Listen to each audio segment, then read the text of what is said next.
Salam əziz izləyicilər. Bu gün 5 iyul 2026-cı il riyaziyyat 2-ci qrup blok imtahanının suallarını sizə izah edirəm. Deməli, diqqətlə qulaq asın. Birinci sual. Bu iki limitin fərqi 6 verir. Buradan k və b-nin qiymətlərinin cəmini istəyir. Deməli, bunu orta məxrəc edirəm. X-də kx kvadrat üstəgəl bx çıx x kvadrat üstəgəl 9. Aha, bu ifadənin limiti 6-dır. Bu ifadənin limitinin 6 olması üçün deməli, yuxarıda x kvadratı ixtisar getməlidir. Bunun üçün x kvadratın qarşısına əmsalları bərabər eləyir 0-a. Və x-in əmsallarının nisbəti də b bölək 1-də 6-ya bərabər olmalıdır və buradan da b-miz 6-dır. Deməli, cavab 7. İkinci sual. İkinci sualda silsilə fərqinin birinci tapırıq. Bu eləyir -2. Silsilə fərqini tapdıqdan sonra n istəyir. N-in düsturu belədir. A-ın çıxaq A1 bölək D üstəgələk 1 və cavab eləyir 16. Bəli, 16 eləyir. Gəldik üçüncü suala. Üçüncü sual bərabərsizlikdir. Diqqətlə qulaq asın. Bərabərsizliyi necə həll edirik? Deməli, burada birinci sağdakı ifadəni sola keçirtmək lazımdır. Necə? 2x çıx 7 üstəgələk 16 2x plus 1 aha və orta məxrəcə gətiririk 2x plus 1 və sürəti birbaşa yazıram. 4x kvadrat çıx 12x plus 9 olur. Və sürət 2x çıx 3 mötərizənin kvadratıdır. Məxrəc də 2x plus 1-dir. Kiçik bərabərdir 0. Və sürəti bərabərdir 0-a. Ancaq məxrəc fərqli 0 olmalıdır. -0,5. Və sonra intervala qoyuram. -0,5 və 1,5. 1,5-in içini dolu olaraq götürürük. Amma məxrəc həmişə içi boşdur. Və intervalla işarələri düzürəm. Müsbət, müsbət, mənfi bu şəkildə. Çünki kvadratdan aldığımız kökün ətrafı eyni olmalıdır. Və kiçik bərabər 0 mənfi aralıqlar. Deməli, cavab mənfi sonsuzluqdan 0,5-ə qədər birləşir. Bir də 1,5. Belə bir cavab A variantında var. Gəldik dördüncü suala. Diqqətlə qulaq asın. Dördüncü sual. Bir saniyə. Dördüncü suala baxırıq. Deməli, belə bir sualdır. Bura 10'dur, 10'dur, bura 12'dir, bura 4'dür, bura düz bucaqdır. Deməli, əvvəla bura 20 olduğuna görə 20 ilə 16-nın Pifaqor üçlüyünü yoxlasaq, bura 12 eləyir. Və hər hansı A bucağı üçün kosinus alfanı tapıram. Kosinus alfa nəyə bərabərdir? Kosinus alfa bitişik katetin hipotenuza olan nisbətidir. Bu eləyir 5'də 4. Və deməli, bu bucağın kosinusu 5'də 4'dür. Aha.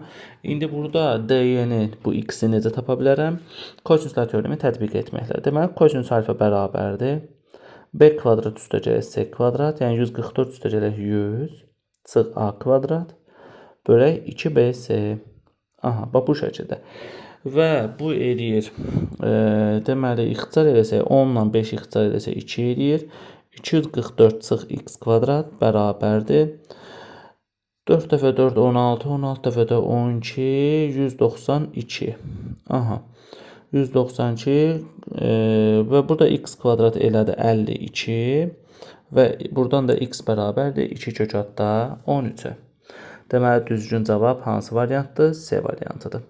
Gəldik 5-ci suala. 5-ci sualda bərabər tərəfli üçbucağın sahəsi a kvadrat kökdə 3 bölü 4 düsturu ilə hesablanır və a kvadrat kökdə 3 bölək 4'ü bərabər edirsiniz kökdə 3 bölü 2-yə və çarpaz vururuq a kvadrat bərabərdir 2, a da bərabərdir kök altda 2. Sonra gəldik 6-cı suala. Deyir, kompleks ədədlərin hasilini tapın. 1 çıx 5 i-ni 2 plus 3 i-yə vurmalıyıq. Deməli, 1 plus 5 i-ni 2 plus 3 i-yə vuraq. 1 çıx 5 i üzrü sayın. Deməli, adi mötərizəni vurub açmaqdır. 2 üstəgələk 3 i çıx 10 i, bir də çıx 15 i-nin kvadratı. Və i kvadrat mənfi 1 olduğuna görə bunu silib qarşıdakı işarəni dəyişirik. Bu da elədi 17 çıx 7 i A variantı. 7-ci sualda sadəcə orta məxrəc elədik bu ifadəni. M-də m üstəgələk n. M üstəgələk n 16-dır, m-n də 4'dür. Bu qədər sadə. 16-nı 4'ə bölürük. 8-ci sualda hər birinin köklər cəmi. Hər birini ayrı-ayrılıqda sıfıra bərabər edirik. Birincinin köklər cəmi deyək ki, -m-dir. Düzdür? İkincinin köklər cəmi isə ona x3, x4 deyək də, eyni şey deməyək, mənfi p-dir. Və köklər cəmi olurmu? Bu ikisinin kökləri ümumi, bu tənliyin köklər cəmi mənfi m çıx p. Düzdür?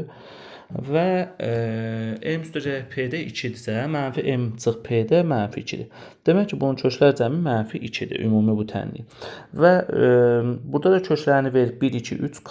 1, 2, 3k-nı toplayanda 6 plus k edir. 6 plus k bərabərdir mənfi 2-yə.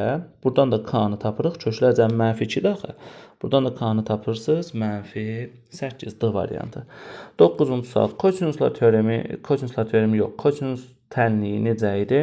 Deməli, mənfi tənliyi belə idi. Kosinus x bərabərdir mənfi a, x də bərabərdir pi çıx arq kosinus plus minus qarşıda təbii ki. Pi çıx arq kosinus, yəni kosinus kökdə 3 bölgünü hansı dərəcədə alır? Plus 2 pi k. Pi-dən də pi bölək 6 çıxdıqda 5 pi bölək 6 edir. Deməli, düzgün cavab C variantıdır. Növbəti sual 10-cu sualımızdır. 10-cu sualı deməli belə edirik. Radiusu 10 olan kürənin daxilində bərabər tərəfli silindr çəkilir. Deməli, bir dənə kürədir və bunun daxilində bərabər tərəfli bir dənə silindr çəkirik biz. Radius 10-dursa, demək ki, bunun diametri 20-yə bərabərdir. Yox, radius 4 üzrürsən, demək ki, bunun diametri 8-ə bərabərdir. Və kürənin səthinin sahəsini silindrin tam səthinin sahəsindən tap. Deməli, biz silindrin tam səthinin sahəsini tapmaq üçün silindrin hündürlüyünü tapmalıyıq və radiusunu. Və bu da bərabər tərəfli olduğuna görə, deməli, 8-dirsə, düzbucaqlı, üçbucaqlı da bura, bu hissə. Deməli, 8-i kökdə 2-yə bölürük. Deməli, hündürlüyümüz 4 kökdə 2-dir. Çünki katetlər bir-birinə bərabərdir. Deməli, diametrimiz, silindrin diametri də 4 kökdə 2-dir. Radiusu deməli 2 kökdə 2-dir. Deməli, kürənin səthinin sahəsi. Kürənin səthinin sahəsi 4 pi r kvadratdır. 4 pi r-in kvadratı. Bu elədir 64 pi. Aha. 64 pi. Silindrin tam səthinin sahəsi isə 2 pi r kvadrat. R-imiz 4 kökdə 2 isə r-imiz 2 kökdə 2-də bəli. 2 pi r kvadrat üstə gələk 2 pi r h. 2 pi r bir də h. Aha. Bu neçə edir? 2 dəfə 2, 4 dəfə 2, 8, 8 dəfə 4, 32 pi, 16 pi də burada. 48 pi. Aha. İndi 64 pi 48 pi-dən nə qədər çoxdur? 16 pi çoxdur. Cavab D variantı. 11-ci sualda deməli belə edirik. Cəminin 6-ya bölünməsindən alınan qalığı tap. Deməli, burada diqqətlə baxsaz görərsiniz ki, 3 faktorialdan bu tərəfə bütün ədədlər 6-ya bölünür də. 3 faktorialın içində çünki 6 vuruğu var axı və 3 faktorialdan 10 faktorial kimi hamısı 6-ya tam bölünür. Deməli, 6-ya bölünməyən hissəsi 1 faktorial üstə 2 faktorialdır. Deməli, bunun da 6-ya bölünməsindən alınan qalıq 3. Sonra 12-ci sualda 4-ü yazarsınız 2 üstü 2, onu da 2-yə vurasınız. 9-u 3 üstü 2 yazarsınız. Sadə vuruqlarının sayı 12-dir. Demək ki, 2n üstə gələk 4n 12-dir. Və hər tərəfdə 2-yə bölsəz, aha, n plus 2n 6-dır. Deməli, burada n-yə 1 versək, n-ə 1 versək, m-i taparıq 4. N-yə 2 versək, m-ni taparıq 2. Aha. Və ancaq n-yə 3 versək, m-i 0 taparıq. Ona görə m natural ədəd olmalıdır və m-in ala biləcəyi qiymətlər 2 və 4-dür. Üzrlüysən, biraz tez-tez danışıram, bu da vaxta görədir. Deməli, 13-cü sualda burada radiusu düz çəkiblər və radius 4-dür. Deməli, 30-un qarşısındakı katet 4-dürsə, hipotenuz AO 8-dir və OC də 4-dür və 8, 4 nə qədər edir ümumi? 12. Aha. Gəldik 14-cü sualda ABC-də yazıldığı ardıcıllıqla. Deməli, A, B, C, D. AD 81-dir, CD 36-dır və AB 39-dur. Və bu 75 edir. 81-dən də 75 çıxdıqda 6. 15-ci sual. Əgər sərhəd nöqtələrinin yerini dəyişiriksə, qarşıdakı işarənin əksinə dəyişməliyik. Və bu 1 ilə 4-ün ikinci inteqralın sərhəd nöqtələrini dəyişirəm. Deməli, bunu 4 edirik, bunu 1 edirik və qarşıdakı işarəni plus edirik. Aha. Deməli, bu zaman 1-dən 4-ə sərhəd nöqtələri eynidirsə, bir sərhədin içində yaza bilərik. Və x kvadrat, sinus kvadrat, 4x, bir də x kvadrat, kosinus kvadrat 4x. Aha.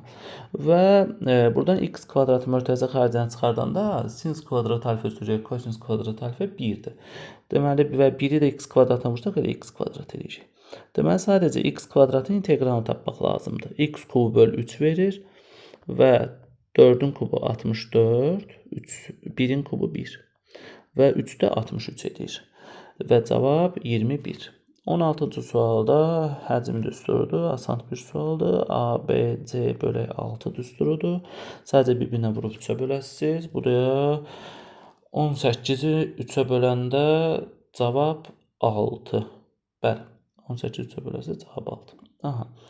Sonra 17 perimetr 12-dir. Romun diaqonal kvadratları cəmi tapın. Deməli perimetr 12 isə tərəfi 3-dür.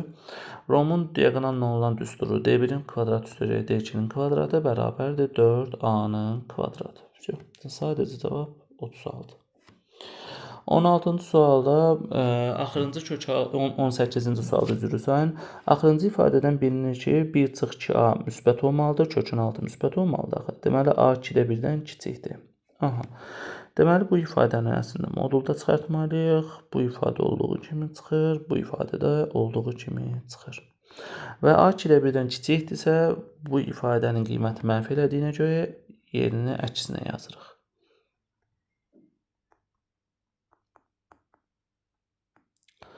Və burada A-lar islah gedir və cavab edir -2. Gəldik növbəti sualımız 19-cu sual. A, B 16-dır. Aha. B 7-dir. Buranı istəyir. C də 9-dur. İndi burada düzgün şəkildə sadəcə paralellikləri bunu necə eləyək? Bir saniyə görürüm. CD AB-yə paraleldir. Aha, CD AB-yə paraleldirsə, deməli bu bucaq fərqli rəngdə qeyd edək ki, görə bilək. Aha, deməli bu bucağa bərabərdir. Və Y-də də AC-yə paralel olduğuna görə, deməli bu bucaq da bu bucağa bərabərdir.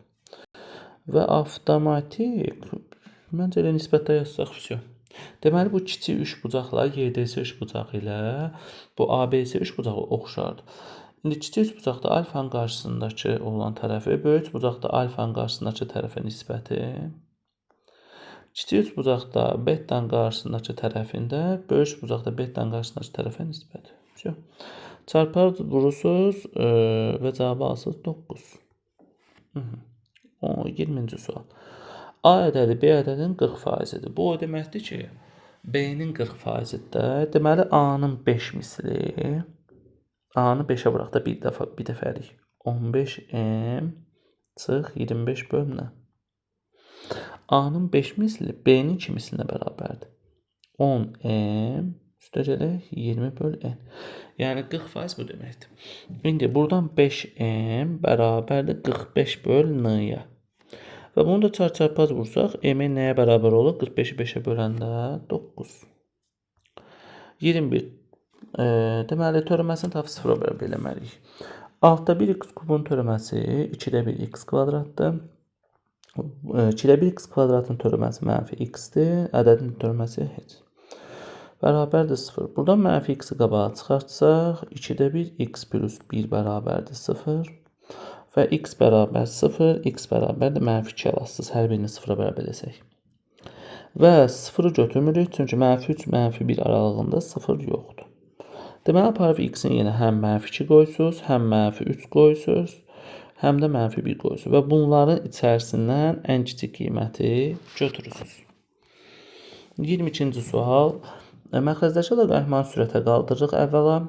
Olur belə, loqaritma 3-dən 5 vuraq 5-dən 2. Və loqaritma A əsasdan B vuraq B əsasdan C olduqda, bundan ixtisar gedir, loqaritma A-dan C qalır. Deməli, loqaritma 2x çıx 1 əsasdan 8 bərabərdir loqaritma 3 əsasdan 2. Və bunu biz hər ikisini kuba 100 çəksək, 27 əsasdan 8 edir. Çünki bu 8-ləri eyniləşdiririk. Sonra 2x çıxaq 1-i 27-yə bərabər edirsiniz və tapsınız 14. 23. 23-dən eynilik deməli. Müstəvi xaricindəki bir nöqtədə bu müstəviyə onunla 30 dərəcəli və 45 dərəcəli bucaq əmələ gətirən iki mail çəkilir. Bu maillərin oturacaqları arasındakı məsafəni ala biləcək ən kiçik qiymət. Aha. Oturacaqlar arasındakı ən kiçik qiymət istəyirsə, demək ki, bu maillər, bunu silin. Bu maillər bir tərəfə çəkilir. Demək belə, məsələn. Belə çəkilir. Amma oturacaqları arasındakı ən böyük məsafə desəydim, mailin biri məsəl üçün sağa çəkilir, biri sola çəkilir. Hündürlükdən biri sağa, biri sola. Belə olacaqdı. Deməli, 30 və 45 dərəcəli maillər çəkilir. Bu maillərin oturacaqları arasındakı məsafə, deməli, bura 30 dərəcədir. Bu bir dənə h deyək də. Bu da 45 dərəcədir, deməli. Çünki getcədə bucaq kiçilir axı. Ona görə 30 dərəcəni sola yazıram. Aha. Və 30 dərəcə olarsa, əvvəla 45 dərəcə qaydasına görə bura h-dırsa, bunda aşağı da h-dır. Amma 30-un qarşısındakı katet h-dırsa, 60-ın qarşısındakı da h kökatda 3-dür. Və bunların oturacaqları arasındakı məsafə bax buradır. Və bu hissədə h kökdə 3 çıx h-a bərabərdir axı. h kökdə 3 çıx h bərabərdir 8 kökdə 3 çıx 8-ə. Demək ki, h 8 imiş.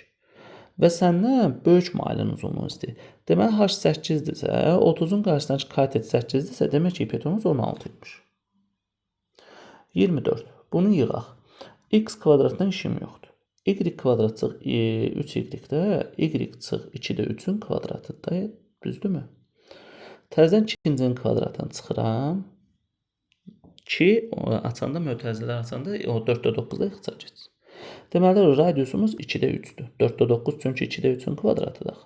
Və dairənin sahəsi də pi r kvadratdır. Pi 4-də 9, 2-də 3-ün kvadratı. Və pi-nin də yerinə gətirib 3 yazsaz, 3 vuraq 4-də 9. 3 vuraq ha. Yəni cavab 4-də 27-dir.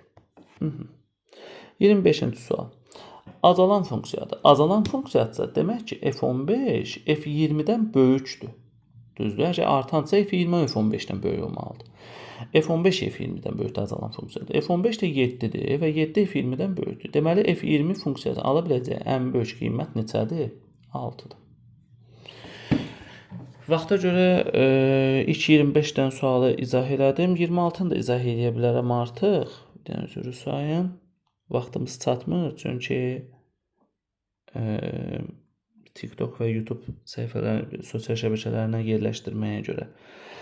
Deməli, sinus kvadrat pi üstəcək 2 alfa, sinus kvadrat 2 alfa verir və sinus kvadrat 2 alfanı da atsaq, 4 sinus kvadrat alfa, kosinus kvadrat alfa olur.